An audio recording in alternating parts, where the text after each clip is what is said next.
So this week we are going to be talking about P.F. Strawson's view of moral responsibility again, but we're going to go into some more detail.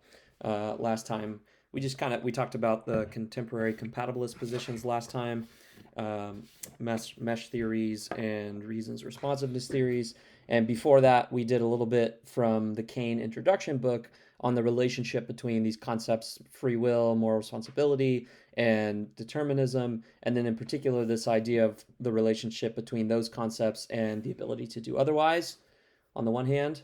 And that's where we looked at mostly Frankfurt with the principle of alternative possibilities, PAP, and how he tried to argue against that. But we also looked at Strawson when we covered the relationship between moral responsibility and what he called reactive attitudes. This idea that when we're thinking about responsibility and what's required for it, whether it's appropriate to hold people responsible, we should be thinking in terms of our own sort of human, or not our own personal, but we should look at the human practice of holding people responsible. What we talked about last time is moral responsibility practices, and grounding that in grounding conditions for responsibility, what it takes to be responsible in our ordinary practices of holding people responsible. And of course, this will be wrapped up in having these reactive attitudes towards each other, like resentment and these other blaming attitudes, guilt, self-directed kind of blaming attitudes, gratitude, other kinds of praising attitudes. But we just kind of, brushed over it a little bit. This time, Paul Russell, the author of the chapter in the Oxford book, is a compatibilist who's going to give a kind of critical evaluation and summary of kind of the depths of, well, more into depth, I should say, of Strawson's view, focusing on his arguments for why we should insulate the debate about moral responsibility and free will from metaphysical concerns about determinism or ultimate control. So why does he think we should do that? He gives three arguments that Russell goes over, so we'll talk about those. And then towards the end, this will be a two-part lecture. The first one, we're just doing this one chapter for both days next week. So the first one that we'll do right now will be focused on getting into the depth of the Strawson a little bit more. What exactly he's doing. So we'll kind of review a little bit, and then we'll talk about those arguments, some of the problems that Russell raises with those arguments. And then part two will look to some revisions that people tried to give to Strawson's view, and then a couple other related ideas, in particular history and how and whether history relates to moral responsibility, as well as skepticism. We'll have some discussion of the role or the relationship between skepticism and Strawsonian moral responsibility. But okay, so let's get into this first part. So let's take a kind of a brief review, take a moment to kind of remind ourselves what Strawson's doing when he's thinking about how to understand moral responsibility, and in particular, how he's thinking about the debate that's been carried out among philosophers and other people who are interested in trying to figure out these questions about whether we have free will, if we do, what that takes, if we don't, why we don't, what's required for free will, what's getting undermined, what's sufficient for free will. All of these kinds of things were being debated, and then Strawson comes around, and roughly the idea was that everyone that was kind of talking about free will, whether we have it, and our question that's kind of been guiding our class, at least that we started with anyways, this question of whether free will is compatible with determinism. Determinism being the view that there's only one possible future, given the past and the laws of nature. Is that compatible with free will? This is kind of what people were arguing about. And this focused on things like, do we control our actions sufficiently enough to say that we're free? And more specifically, would we control our actions enough if determinism were true? And some people thought, well, to control our actions, we need something like the ability to do otherwise, right? Or some other kind of sense of ultimate control, or our actions need to be kind of, we might call up to us in an ultimate way. So these metaphysical issues about the nature of control, the nature of agency, the nature of the causal aspects of the world, right? What are the laws of nature, right? Like right? Causally, are they deterministic? Are they indeterministic? Do we need possible open futures? Things like this. This is what people focused on in trying to analyze what free will means, trying to analyze what different senses of control means, what the ability to do otherwise means, what moral responsibility means. Okay, and basically Strawson's, at least initially, one of his kind of main aversions to this debate was that it just seemed too intellectualized. It seemed too esoteric. And it's like, look, moral responsibility, concepts of moral responsibility, the way in which people think about it, the way in which we actually sort of carry out moral responsibility practices, that is like seeing ourselves as agents, as capable of being blamed by other people if we were to perform certain actions, seeing other people that way, actually blaming people, all of this stuff where moral responsibility pervades in our ordinary life. He thought these metaphysical debates about free will and ultimate control and the laws of nature and all this stuff is just too far removed from the thing that moral responsibility really matters for, which is our ordinary life, our ordinary practices of holding each other morally responsible. So he was kind of thinking that it was over-intellectualized, too far removed from why we were even interested in it in the first place. Because we're interested in how we treat each other in terms of responsibility, and how we ought to treat each other in terms of responsibility, whether the practices we have are appropriate, and questions about when it's appropriate to hold each other responsible. Okay, and so he shifted the focus of the debate, shifted the focus in terms of asking these questions about responsibility and free will to our ordinary practices. And this is where he invokes these ideas of reactive attitudes. The reactive attitudes, what Wallace will call the moral sentiments, right? These ideas of like gratitude, resentment, indignation, blame, guilt, anger, these kinds of things, praising and blaming attitudes. Right? And he thought, roughly, what justifies claims about responsibility, so what justifies us in saying John is morally responsible for performing that action, and what justifies attitudes that we take up towards John if he performs, let's say, stealing something, right? What justifies those things, and what sometimes philosophers call what grounds those things. We don't need to worry about the difference between those, any subtle differences, just what's at the foundation of making those claims, of having those attitudes. And it's being caught in a moral community. It's the two people, the blamer and the blamee, the blamed, being caught up in some moral community, some community of that has some practices revolving around being and holding each other responsible for things, issuing blame, maybe even issuing punishments, but it's certainly adjusting our attitudes towards people, and maybe even our relationships more generally towards people. We have this practice of being caught up in a moral community where we see each other and ourselves as moral agents, susceptible to the rules of this moral community, right? You are not surprised when you cut in line blatantly for tickets or whatever it is, and people speak up and maybe say something and say, hey, you can't do that. That's wrong. What are you doing? Like expressing these sort of blaming attitudes towards you. You shouldn't really be surprised, right? Because we just have these practices that are going on. And he thought that's where we should look to provide the foundation for claims about when people are responsible, when they should be excused, and for justifying kinds of attitudes we take towards them. Basically, it's like, look, we already do this, right? We already do this. Our practices already come with standards for how much control people need to exhibit, right? Certain conditions that will exempt people or excuse people. We'll talk about that difference down below. Right? We already have. We don't blame. It was just part of our practice, for instance, that we don't blame 1-year-olds, right, for going to the bathroom on us or something like that, right? We just don't do that. And if we find out information that somebody is incompetent in a certain way, or maybe was non-culpably ignorant in a certain way, or lacks a certain ability by no fault of their own that we think is required to be a responsible agent, or whatever else, we already have these kinds of conditions in our practices. And seems to me that Strawson was kind of saying, what else do you want? I mean, what else do we need to look for? Why are we talking about the laws of nature? we have this practice, and that's why it's important to even care about responsibility, because here we are as humans with this human practice of holding each other responsible, treating each other and ourselves as responsible agents. What else do you want? We have standards in those practices, and there seem to be, this is kind of adding a little now, but seems to be some sort of universality among humans. At least that seems to be the idea. And this will be kind of a worry.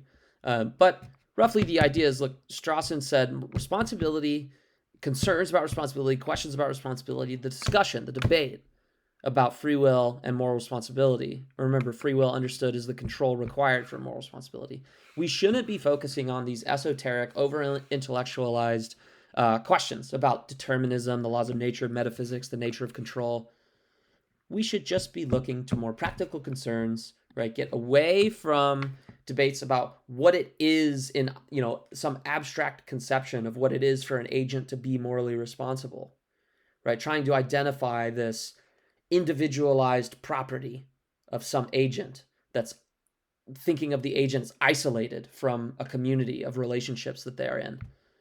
Get away from that. He thought that's not the way to think about it. We should be thinking about responsibility. We should be debating responsibility in the context of thinking about when it's appropriate to hold people responsible. We have to add in this relational aspect to it, because that's what responsibility really is and really comes to. And on top of that, he thought that's why we care about responsibility, because of its connection to our practices of actually holding people responsible. You can't divorce those two, he thought. Right? We should be thinking about what are the conditions when we look to these natural practices that we engage in, that humans have been engaging in for thousands of years before it was even, codified or institutionalized into anything. Just these natural, instinctive, intuitive practices that we have of blaming and praising one another, to put it simply. We should look to those and figure out when is it appropriate to hold someone responsible in that context, right? And think about, move away from this individualized, isolated property of a person to thinking about responsibility as this relationship between moral agents in a moral community, right? And that was his shift. That was the big kind of strategy, was to shift the discussion away from metaphysical, esoteric, over-intellectualized questions to more practical, everyday questions about moral responsibility practices, the standards that we use in moral communities, and how those can provide the foundation for when it's appropriate to hold someone responsible. And then once you get that, then you just have an account of what it means to be responsible, is to be caught up in one of these communities, and according to the standards and the principles of that practice, the practices of that community, that will be what kind of grounds the claims about when it's appropriate to blame people, thus making them responsible. So we'll get to this order reversal that should be sounding familiar in just a little bit. But basically, Paul Russell, the author of our chapter, is basically going to just analyze this view, the Strawsonian conception. This is the way I'll refer to it, this Strawsonian moral responsibility, and some of the debates over how successful it was and so on. He's going to kind of analyze it. All right. So let's look at moral responsibility in the Strawsonian sense a little bit more closely. Okay. So Strawson, let's start here. Strawson, basically, so he walks into this metaphysical debate that is ongoing, and it's being ensued between roughly compatibilists and incompatibilists. Hopefully we know what those mean by now. People who think free will and responsibility are consistent with, compatible with a deterministic universe, and those who don't. Okay. And he had some names, and again, last time we saw the difference between classical, contemporary compatibilists. So he's coming into this debate, and it's filled with, on the compatibilist side, classical compatibilists, okay? Not people who are like reasons responsiveness views or meshing views. He's focused on the debate that was going on, which was compatibilists who thought, well, you can have free will and responsibility in a deterministic world because all that means is roughly doing what you want, and were you to want something different, then you would have chosen differently. This kind of conditional analysis view of the control required for responsibility or the ability to do otherwise condition. And those classical compatibilists with what we've kind of learned in the last chapters that some people thought had a watered down sense of control and responsibility. They were fighting against libertarians. Strawson has different names for them, which we'll talk about. And then skeptics who thought, no, determinism is a problem. Determinism is bad for responsibility, but either they think we can make sense of it on indeterminism, and that's libertarian. No determinism, but we still have free will, even though the world is undetermined. And skeptics who thought both determinism and indeterminism were a problem. Okay, and so he called the classical compatibilists optimists. And the reason he called them optimists is because they thought, even if determinism is true, right? And this is just a question. They're like, here's a possibility. Either the world is determined or it's undetermined, right? The future is either open once we have the past and the laws of nature. The laws of nature in the past allow the future to be open, where there's multiple possible futures, or closed, where there's only one possible future. And optimists thought, who cares? Either way, we can still have free will and moral responsibility. This guy, determinism, is not a threat, right? That's why they're optimists. They're like, we can just ignore these questions about determinism, right? We don't have to worry about that. Because, here you go, I'll tell you what responsibility and freedom requires, and determinism is not a threat to that, right? And in Strawson's day, when he's looking at this debate, a lot of the classical compatibilists would also say the practices that we have, the responsibility practices, right, are justified by the benefits that they bring. So it brings good consequences, social consequences, these forward-looking results, these forward-looking justifications for why we can continue with our moral responsibility practices are that they produce good things. They're good for society. We can kind of mold people. And so people like Hobbes, for instance, or even like, I'm blanking on the name. I want to say, oh my gosh, I'm blanking on the name. I think like people like Mackey, Russell. There are some of these kind of materialists, materialist philosophers who thought everything was kind of just scientific, empirical, and that tended to lead them towards a kind of deterministic picture of the world. But the reason that they didn't care about that in terms of its threat to responsibility was because they thought, well, look, all we mean by responsibility, holding people responsible, is that they have a certain capacity, at least, to be, sensitive to input or feedback. And what we need to do, kind of like in a like a conditioning kind of sense, is just punish them or reward them based on the actions that they perform. And as long as they're capable of taking in that punishment or reward and using it to modify their behavior accordingly, right? So they have to have some sort of cognitive kind of ability, capacity. Then we just call that blame and punishment and praise. Blame and praise. It's just blaming, punishing, praising, rewarding people based on, one, the fact that they actually have the capacity to respond to that accordingly, but two, just based on the fact that it will produce good benefits. For instance, if we blame people for doing things, then they won't do it again in the future. If we reward them for doing good things, then they'll keep doing good things in the future. That's the simplistic idea. But the optimists thought, at least at the time, classical compatibilists, that determinism is not a threat because free will, responsibility, that just requires sort of doing what you want, kind of responding to the reasons in a certain sort of way. Nothing filled out like Fisher, but... and then also, if we have these practices and we just think about producing the best consequences, kind of conditioning people based on how we praise or reward and punish them, and making them better actors, right? Give them the right wants so that when they act on their wants, they're doing better and more productive things. This consequentialist justification of our practices. And then the pessimists thought, no, we should not ignore determinism, right? This was Strawson's name for basically the libertarians that thought just what we've been talking about, that whether or not we're free and responsible depends upon whether determinism is true, right? And therefore, whether we're free and responsible, the legitimacy of our practices, whether it's legitimate to actually hold people morally responsible, rests on whether determinism is true. In particular, it needs it to be false, right?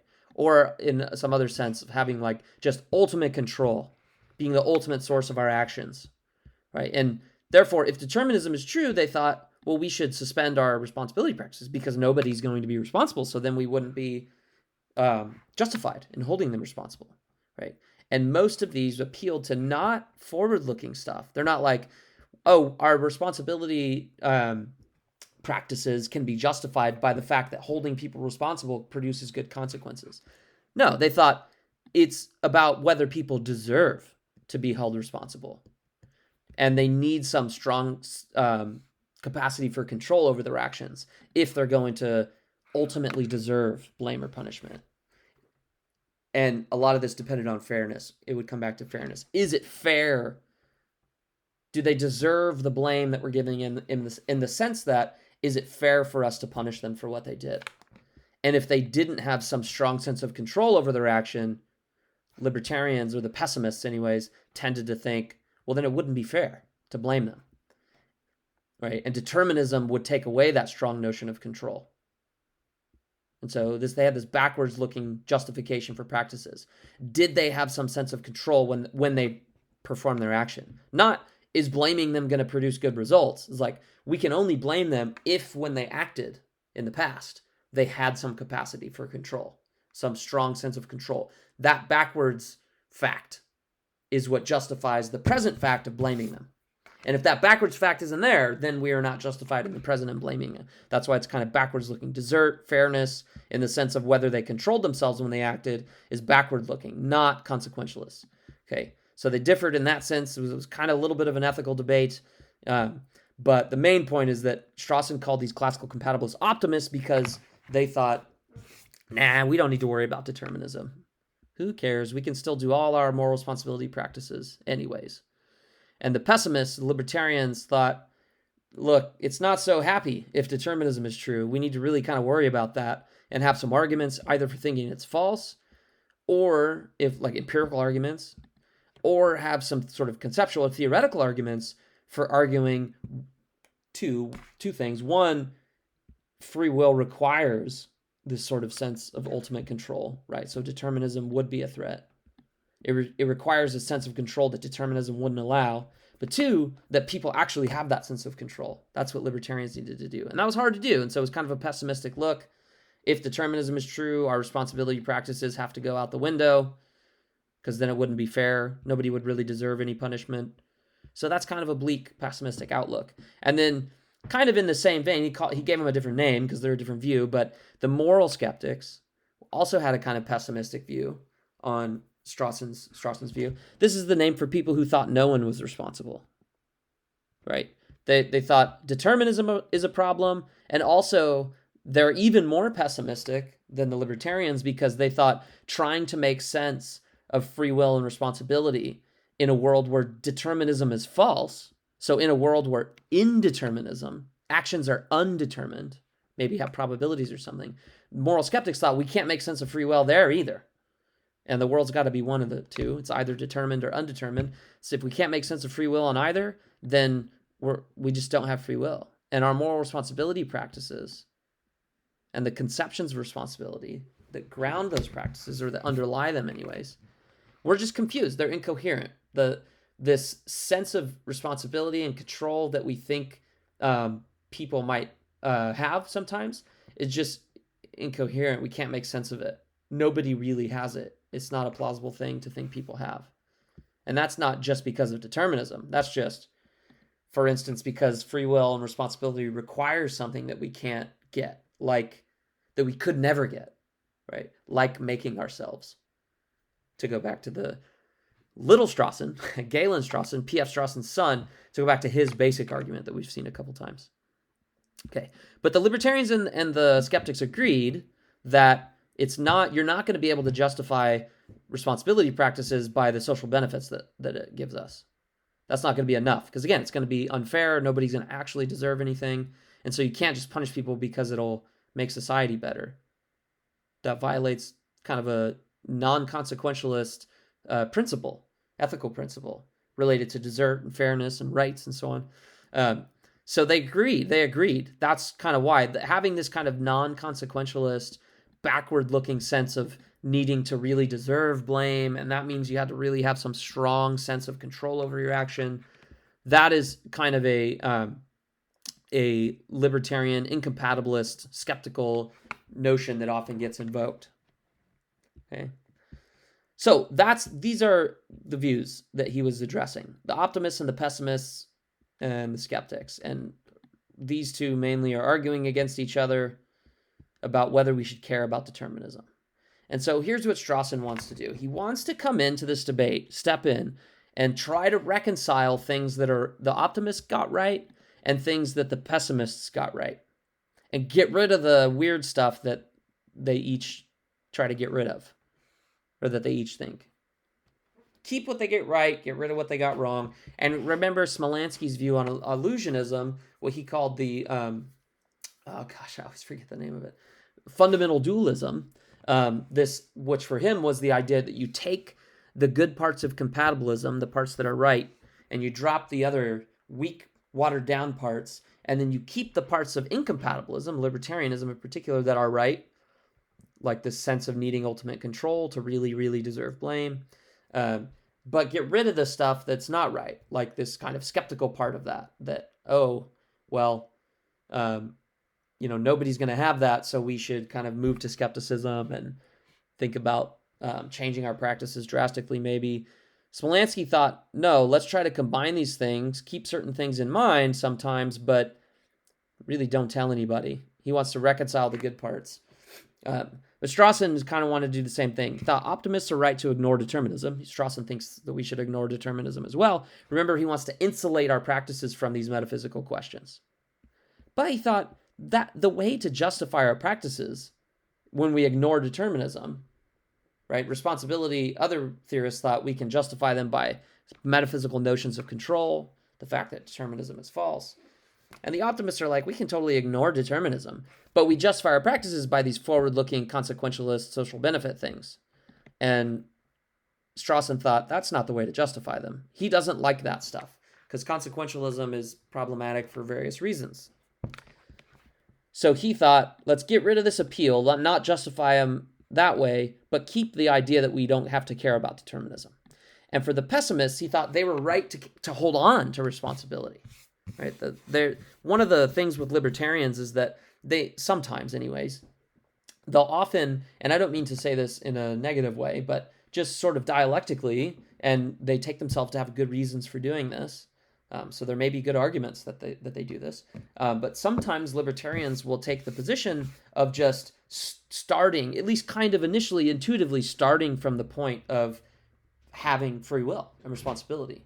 Or at least that it be really, really intuitive. And that's kind of the view that needs to be beat, is that we in fact are sometimes responsible and free, exhibit the control required for moral responsibility. That just seems to be the default. If we look at our own experiences, if I just hold my hand out in front of me in a fist and I just wait and sort of at my own will, just open my hand.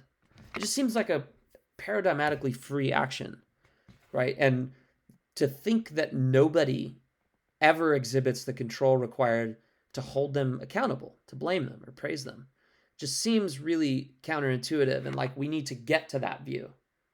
That's kind of the idea. So he liked that. Strawson liked that component of libertarianism, or pessimism anyways.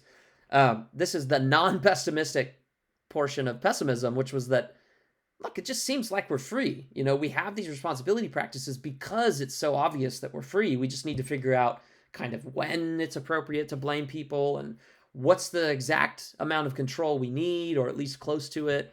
Not, is there a question of that even makes sense or is even coherent? Of course it's coherent that sometimes people are responsible. The task is just finding out when and how to go about those practices, right? So Strawson liked that. He liked the fact that they really thought it was kind of very natural, but he did not think that this rested on metaphysical truths about whether determinism is true, esoteric and over-intellectualized accounts of control, ultimate control, sourcehood, and all this stuff. He just thought, man, guys, it's just so much more simpler than this. No, we don't have to care about determinism. He liked that. But not because of metaphysical truths. It's because of how much responsibility is tied up into our ordinary practices. That's where we need to look. And our ordinary practices need to be isolated or insulated from questions about determinism and these other metaphysical concepts, debates. And then he thought, well, skeptics are crazy. It's kind of like this idea that I was just talking about. of course, like so obvious that we're responsible. That's the default, right? We just need to figure out if we like what the world needs to be like for us to be responsible, but keeping in mind that skepticism is pretty crazy, and we can just ignore that. The fact that no one is ever responsible, genuinely, no one ever really deserves anything, that's crazy. And it's unfortunate that Strawson kind of seemed to think this way, and that his followers and other kinds of compatibilists and their followers, even some incompatibilist libertarians, there seems to be this trend in the literature for a while now, that it's not ubiquitous, it's not universal, but there is an important non-trivial trend where skepticism can roughly just get ignored, and it just seems like if an objection comes up, it will seem like to the person thinking about it, well, maybe you might think that this is a worry, but if that's a worry, that's going to lead us straight to skepticism, and therefore that worry must be problematic, right? There must be something wrong with that worry, because if it results in skepticism, that's obviously false. So we can move on. And it seems to be that Strawson was focusing on these two views because he had a similar sentiment. This is why he agreed with the pessimists about this so much, is that it just seems really obvious to him that skepticism is the wrong result. Okay, in any case, what he wants to do is reconcile optimism and pessimism, at least the portions of them that he thinks are right. Okay, so he takes this, so his responsibility then, his sense of responsibility, he takes this naturalistic turn is what Russell calls it, or Russell's quoting it. I don't know if that's what someone else called it, but this naturalistic turn. So shifting from being morally responsible, right, having the foundational question of the responsibility and free will debate being about what it is, thinking of an agent in the abstract, in isolation, and just think, what would it take for this agent to be responsible? Shifting from that question as the foundation to what it means for someone else in a moral community to appropriately hold that person responsible when they're a part of the same community.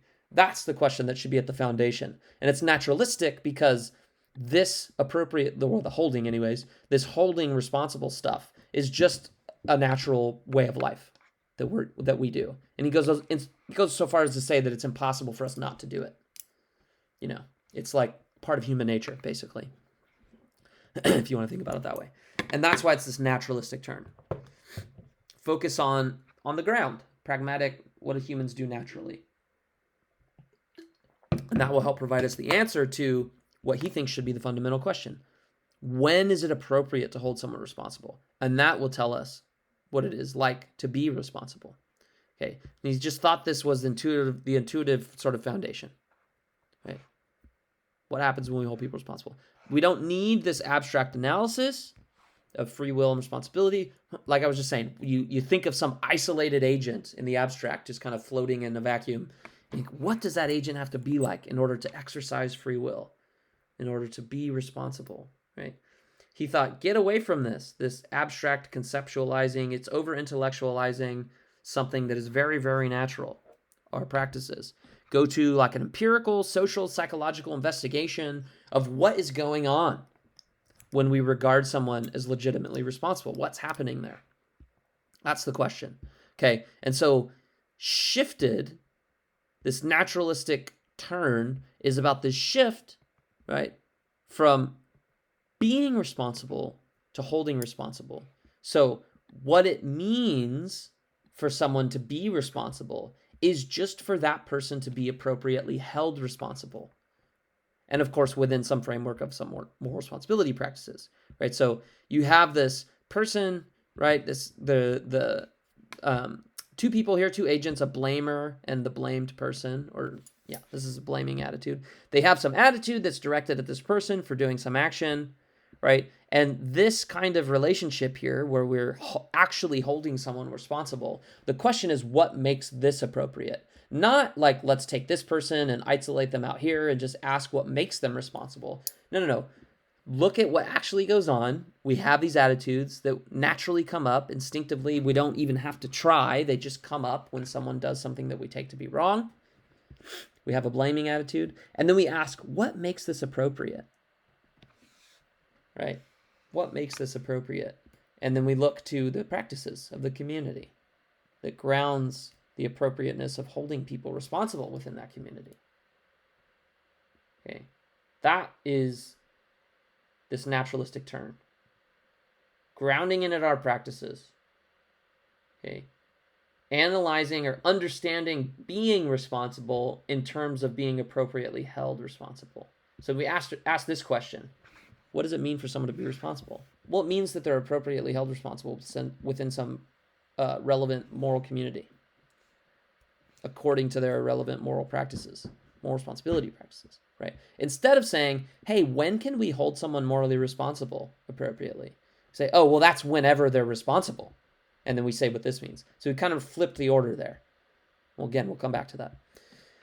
And importantly, which hopefully should be relatively clear by now, reactive attitudes are incredibly central to this view, this model of responsibility, right? And those reactive attitudes, what they do is they target this quality that we have of our will, the quality of our will. So this is kind of like our intentional quality, what we mean to do, what our action says about our values and how we're trying to shape the world and who we are as a person.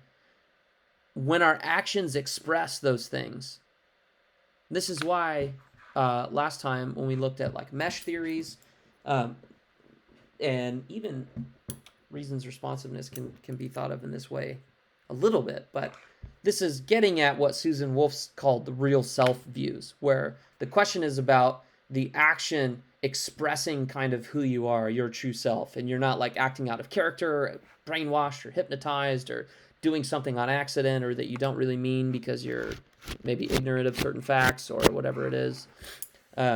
Your action either expresses or it doesn't those kind of parts of you, who you truly are, what you stand for, the way you want to be, right? The quality of your will. That's what kind of gets referred to in the Strawsonian conversations.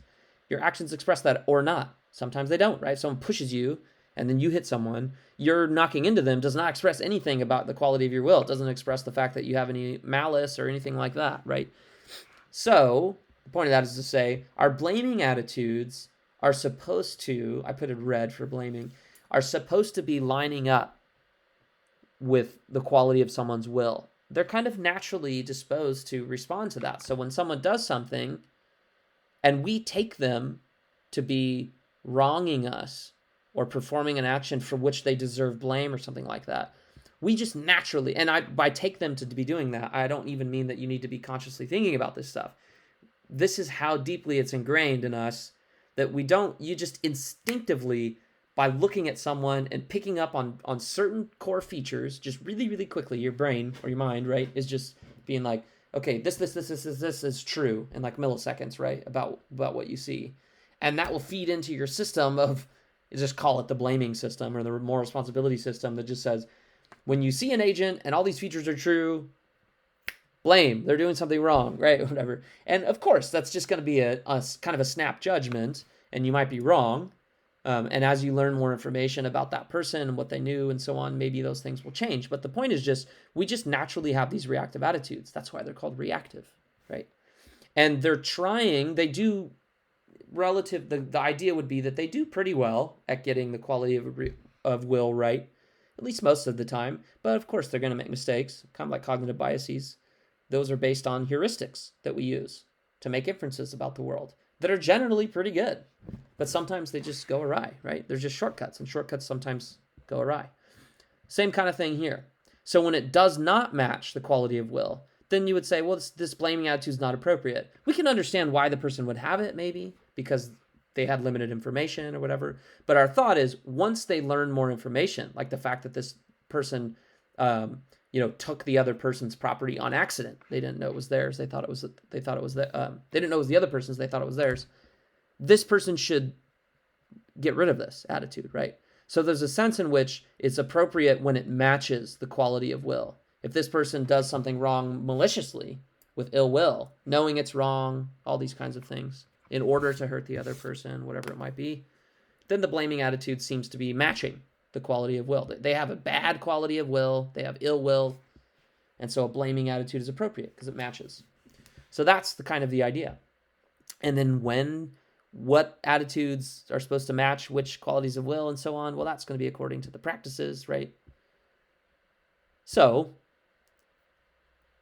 that's what he wants to do. He wants to give an account of responsibility that makes it so that we can ignore determinism, maintain our responsibility practices, but not by thinking about determinism being true. This stuff just doesn't matter with respect to determinism, he thought. The pessimists are wrong because determinism doesn't matter. We can have all this stuff.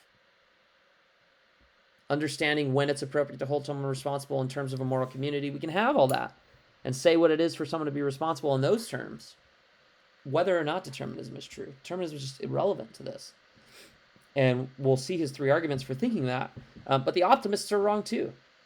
They're right that we can ignore determinism, but it's not because this kind of thing, holding people responsible, is not justified by the good results that it will produce. It's justified by the standards and the rules about holding people responsible that we have developed in our moral community. And again, remember, we talked about the relativism stuff last time, maybe 2 times ago, but it's supposed to be more like kind of the human moral community. It's not like, oh, your community in Bakersfield or Western United States or the United States or North America or Western civilization or whatever, right? It's about humans. And so you might think there are worries there. There's not really a universal moral community or a universal sort of standard for moral responsibility practices. But that's another question. The idea, though, is supposed to be that there's some sense of this natural moral agency, natural moral community that sort of develops out of the human condition. And it's saying what responsibility is and whether we have it is about that. And that doesn't have anything to do with determinism, doesn't have anything to do with the practices being beneficial, right? Okay. So why does he think pessimism is the wrong view? Why does he think that we don't have to care about determinism? Gives 3 arguments, okay, that Russell goes over. The rationalist argument, the naturalist argument, and the pragmatist argument. So the rationalist argument says, basically, it's based in this idea of excuses. So here's the short version. Basically, he says, if determinism is a threat, then that's because it provides a global excuse. But it doesn't provide a global excuse. Therefore, determinism is not a threat. Something like that. Okay, so he thinks, look, pessimism and skepticism, they assume that determinism would imply this global excuse, right? That if determinism is true, just the fact of the laws of nature being deterministic would mean that every single person in the world, every agent in the universe, is excused from responsibility. This determinism is kind of like a global excuse. That's what he's like, that's what pessimism and skepticism are saying. Why? Because on their view, if determinism is true, then we have to suspend all of our responsibility practices and stop having the reactive attitudes because they would be inappropriate, right? We couldn't say, John is morally responsible, John's blameworthy. We couldn't do blaming things like punish him, change our relationship towards him, if the justification is supposed to be that he's actually morally responsible and the blame and the attitudes and all that stuff is appropriate or deserved. We're not supposed to do that if determinism is true. And if we're going to get rid of our attitudes and our moral responsibility ascriptions and our practices, well, then it just seems like determinism is supposed to be this global excuse, according to the pessimist. Okay, I'm just going to say pessimist, but that includes skeptics. But he says, let's think about excuses then. Is that true? Strawson's like, is that true? Well, let's see. Is determinism a global excuse? Well, what's an excuse? It's like, well, look, there's 2 kinds of excuses. One is a narrow or strict excuse, and one is an exempting excuse, which we'll just call exemption. So you have excuse in the narrow sense, where the agent might be excused from responsibility, so it's where the agent is not an appropriate subject of responsibility or reactive attitudes or responsibility kind of practices. We can't hold them responsible. But not because they're sort of in general not responsible agents, right? In general, they remain an appropriate target of reactive attitudes, but it's just like right now they're excused. Because maybe it was an accident, maybe they were missing information, maybe they were hypnotized, maybe they just did something without any ill will, they didn't really know it was wrong, right? But this is temporary.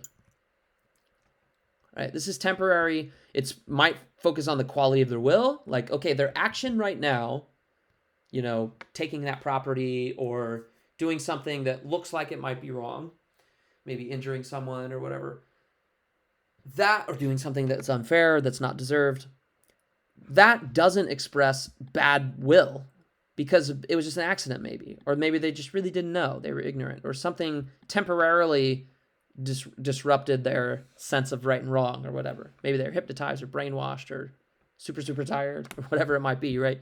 But it's temporary. So you can be excused kind of temporarily in the moment because something just went wrong in the moment, right? And that's different from what he calls an exemption or exempting excuse. And this is where an agent is entirely excused for all responsibility practices, right? Because something has made them not capable of being an appropriate target of the reactive attitudes, of being held responsible in general. So it's not like temporarily something happened. It's in general, they don't have the capacity. And this is like children who aren't yet fully morally competent, people who are incompetent for maybe some cognitive disability or injury, or maybe there's just literally some expertise that's needed for some type of action to be a responsible action and they just don't have it. Maybe couldn't have it. Mentally ill, addicts, psychopaths, common examples. Maybe controversial, but the basic idea is just, look, some people just aren't proper candidates. It's not like something temporarily happened, right? There's some anomaly. Maybe it's a psychological defect, maybe moral immaturity, but it makes it so they just don't have any, there just isn't an appropriate demand on their quality of will. It's not that their action didn't have bad will. It's that we can't demand of them anything about their quality of will because they don't have the capacity to understand that or the capacity to exercise it if they do understand it. Right? Those are what the excuses can be. That's Strawson. So Strawson's like, look, they think determinism is a global excuse. Okay, well, here's what the excuse needs to be. Either one of these narrow, strict excuses or a complete exempting excuse. And he says, yeah, well, determinism doesn't imply either of those. At least not globally. Right? People can obviously still express ill will if determinism is true. Right? You can have a bad person do a bad thing on purpose, even if he was determined to do it on purpose. Right? It just might be true that he was determined to have a bad will and do it on purpose. Right? So obviously the narrow, strict excuse doesn't apply. Right? If determinism doesn't automatically mean that nobody ever has bad will. Right? You can still have people doing bad will, intentionally malicious things. So this doesn't apply globally. And determinism also doesn't make everyone have... These are the two things that Strawson focused on. For exemptions, you need some psychological defect or just moral immaturity, where there's a certain capacity you need, and it's not that you have a defect and you won't ever have that capacity, or the capacity was, eliminated. It's just that you're not there yet. You just don't have the capacity yet. You might in the future, if things go normally from here on out, but you don't have it yet, right? Determinism doesn't make everyone cognitively or morally incompetent, right? It doesn't make everyone cognitively disabled. It doesn't make everyone morally immature. You can still, on determinism, have people who are healthy, functioning agents that have a moral understanding of what they're doing. And therefore, the exempting excuse doesn't apply globally either. And so Strawson thought these are the only two kinds of excuse conditions, and determinism does not imply either of those conditions. Okay, and so here's a simplified version of the argument. This is the rationalist argument because what it is saying is, contrary to what the pessimist says, there is no reason to be worried about determinism. That's why it's rationalist. The question here is, does determinism give us a reason to give up our responsibility practices? And pessimists thought, yeah, it does, because it would undermine the kind of control we need. And Strawson thought, no, it doesn't give us a reason, because the only way in which it could give us a reason is if determinism was a reason to excuse people at a global level. But it's not, because here are the two kinds of reasons, and it doesn't imply either of those. It doesn't imply that either of those are met. Okay, so it's rationalist because it says, unlike what the pessimist says, determinism does not actually give us a reason to give up our responsibility practices. Okay, so if pessimism or skepticism is true, then determinism is supposed to bring about the conditions for excuse at a global level. Right? And basically the evidence for this is just that pessimism and skepticism presupposes this. Presupposes that determinism would bring out a global excuse. Okay, so we just rewrite that as, if pessimism, skepticism are true, then determinism brings out a global excuse. But Strawson says, determinism does not bring out a global excuse. That's false. It doesn't. So if this were true, then this would happen. Determinism would bring about a global excuse. But determinism does not bring about a global excuse. Why? Because what we just said. There's two kinds of excuse conditions, and determinism doesn't get us either of them. Therefore, we can reject this. Pessimism is false. Right, so this is just the if P, then Q, not Q, therefore not P, modus tollens. But the idea is a simplified version, but the idea is just like pessimism entails, right? It implies that X is true. But X is not true. And if something implies something else that's false, if something implies a falsehood, then that thing is also false. Then we should reject that thing. Because we don't want our views to imply false things. That's a very bad result. And that's what Strawson is saying is happening here. This view implies that determinism is a global excuse, but it's not. Therefore, that view is false. Okay. Now, that rests on a number of things. Does pessimism actually imply that determinism is supposed to be a global excuse? That seems more plausible than the other things. It also rests on the fact that these are the only two excusing conditions, which seems to maybe imply things about what control is and so on. Okay. So those are questions, but we'll go to the next argument. So the next argument he gave was the naturalist argument. So he's like, look, we don't have a reason to think that determinism is a threat because it doesn't actually provide excusing conditions. But look, even if it did provide a reason to give up our responsibility practices, we couldn't do that.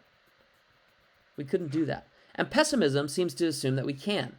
Not only are pessimists saying, hey, determinism is a reason to give up our responsibility practices. It's a reason to stop blaming people and holding them responsible, because nobody's responsible if determinism is true. They also think we should do that. We should give up our practices and stop blaming people, or at least really change the way in which we blame or punish people, if we're going to do that at all. So it assumes that it's possible for us to actually apply the global excuse and stop blaming people.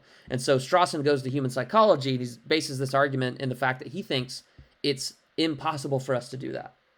Says we couldn't even do this even if we thought we had a reason, which the argument that we just went over suggests that we don't have a reason. Determinism does not give us a reason to stop blaming people and holding them responsible. But even if it did, we just literally wouldn't be able to do it. It'd be psychologically impossible. He says, one reason is that this would require us to have what he called a thoroughly objectivist attitude, to see people as kind of objects. Maybe complicated objects, because we have brains, which are very complicated, and those, whatever relationship you think goes on here, produces or is involved with the mind in some way, maybe is the mind. Our mental life is very, very complex because our brain is very complex, but we're still objects. And the idea is that if you have this kind of objectivist attitude where, on determinism, on the assumption of determinism, you really don't have any responsible agents. What you have are really complicated animals. And they're these objects to be managed, maybe cured, if we could treat them in some way, or like the classical compatibilists suggested with consequentialism, just train them. Blame them in this way and that way when they perform this sort of action. And blame them in this other way when they perform this other sort of action. And that will be most beneficial towards getting them to change their behavior, making society better, and so on. Well, this just looks like we're objects, like to be tinkered with, right? And there's really no kind of actual like agential, kind of intentional, morally responsible sort of stance we can take towards people as moral agents. We have to see them in this objectivist kind of objecty way, right? So think of how you see people. So it's possible, right? We think of how you see people in the exempting conditions. So if you see someone do something and then you find out that they're completely brainwashed or that they're completely cognitively disabled in a way that they just have no idea what they're doing, right? Imagine you knew all that. Well, you would stop your blaming attitude, it seems. And you could kind of then get into this mindset where you're like, okay, they're not, I mean, technically not really a moral agent. Maybe they're a moral patient. We should like respect their value and their dignity and treat them in ways consistent with a human, right? They can still be a moral patient, meaning, you know, they deserve certain moral treatment, right? Certain amount of moral respect, right respecting and all that. But they're not moral agents because they themselves lack the capacity to understand and apply moral reasons, let's say, right? So we can kind of do that. We can see people in this way, and it's possible to extend it to others when they mess up or they're ignorant or they had a blackout or something like that. So we can kind of do this objectivist attitude temporarily, but it's psychologically impossible. So first of all, it requires this. He wants to say that. This is what it would mean to stop our moral responsibility practices, to apply a global excuse. We'd have to take up this objectivist attitude at kind of a global level. And he's like, look, we can kind of do that sometimes, but it's psychologically impossible for us to maintain. We simply can't stop the reactive attitudes from coming up when people perform certain actions and look a certain way to us in their interactions. This is just so ingrained and natural in us that we just wouldn't be able to stop it even if we thought we had a reason to, right? And so if you think, as Strawson seems to suggest, that a view about responsibility practices and free will should be kind of action guiding, it should tell us what to do, we should be able to live it. And the pessimist and the skeptic view, we just really can't live it. And if you can't live a view, it's irrelevant. Strawson wants to say, I don't think you've given us a reason. His rationalist argument is like, determinism is not a reason to stop our responsibility practices. But even if you did give us a reason, we can't do that. It's psychologically impossible to do that. There's no way that we could do it. It's incoherent to think that we could do that. And therefore, your view seems irrelevant. We need to worry about what we can actually do. Right? That's the thought there. So here's another oversimplified version of this argument. It's the same format. Pessimism and skepticism imply, if they're true, then this other thing has to be true. They imply that it's psychologically possible to withhold the reactive attitudes, right? To take this objective stance at a global level. It's like these views presuppose this. Why would they even be promoting these views if they didn't think we could act on them, right? Who cares if we're not responsible if we can't actually stop engaging in our responsibility practices, right? So it seems like these views are not only saying that we have a reason to stop blaming people. We don't only have a reason to think that no one's responsible. We need to act accordingly and stop blaming people, or at least drastically change the way in which we respond to people. So it seems like the views suggest that we can live them out. But he says we cannot live them out. It's psychologically impossible to withhold the reactive attitudes, to take this objective stance at a global level. Okay, at best we can do this temporarily. No way we can maintain it, and the evidence for that is our psychology. We just can't. That's the way our brains are wired, to put it very overly simply. So therefore, if these views imply that it's possible to do this, but it's not possible psychologically for us to do that, then those views are false. Okay, that's the second view. So we don't have a reason. Determinism is not actually a reason. Doesn't provide the conditions for excuse. And even if it did imply a reason, we can't abide by that reason anyways. We can't stop our practices. So there's a naturalist. Our moral responsibility practices are natural in the sense of being impossible to stop. At least partly in that sense. Okay, now the pragmatic argument is, even setting the first two arguments aside, even if there is a reason to stop, even if we can stop blaming people, change our practices, we shouldn't. We shouldn't stop our responsibility practices. Now, this is based in the utility that our moral responsibility practices bring. Okay. Even if we had a reason to and could suspend the reactive attitudes globally, we should not do so.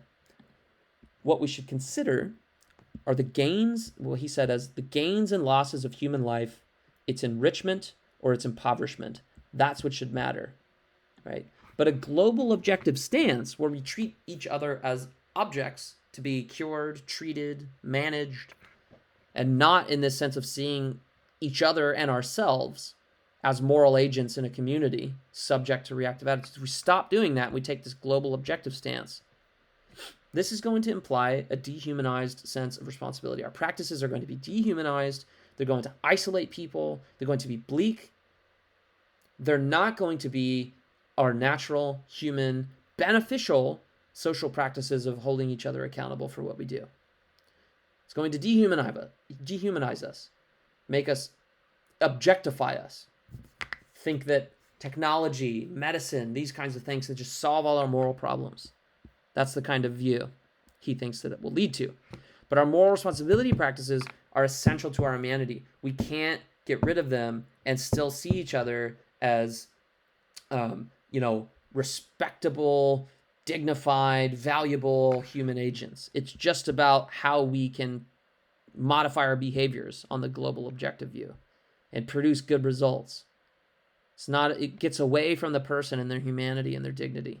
Okay. And he says, if you thought about it, if you had this like godlike choice of whether you could switch off the responsibility practices, he says, even if you had a reason to do that and you had the switch, you had like a godlike decision, don't do it. They're essential to our humanity. You wouldn't do it. And he thinks that's a pragmatic reason to think that the pessimist is wrong. The pessimist is wrong. So these views imply, again, we just have this kind of argument where it's like, here's what these views imply. What they imply is false, therefore the view is false. Right? So they imply that we should suspend our reactive attitudes. Not only that we have a reason to, not only that we could, psychologically, but that we should. It would be a good thing to do that. He says, no, it would not be good to do that. They're essential for humanity. We should not turn that switch off. Therefore, pessimism is false. Okay. So those are his three arguments against pessimism, against the idea that determinism matters to responsibility, to whether responsible, to when it's appropriate to hold people responsible. Determinism doesn't matter, he thought. But his arguments his arguments against pessimism also, Russell points out, have implications for the optimist view as well. Okay, they also push back on the optimist view. Why? Well, optimism sort of assumes that we can take the objective stance. It's more subtle here, but here's the way in which he kind of tries to explain that. Our practices are grounded in the good consequences that they produce. That's kind of the way he understood optimism. Optimism thought determinism doesn't matter, sort of two parts, right? Determinism doesn't matter, one, because we can understand free will in a way that's compatible with determinism, namely just doing what you want and not being coerced or sort of externally impeded. But two, we can maintain our practices and justify them by the good social consequences that they produce.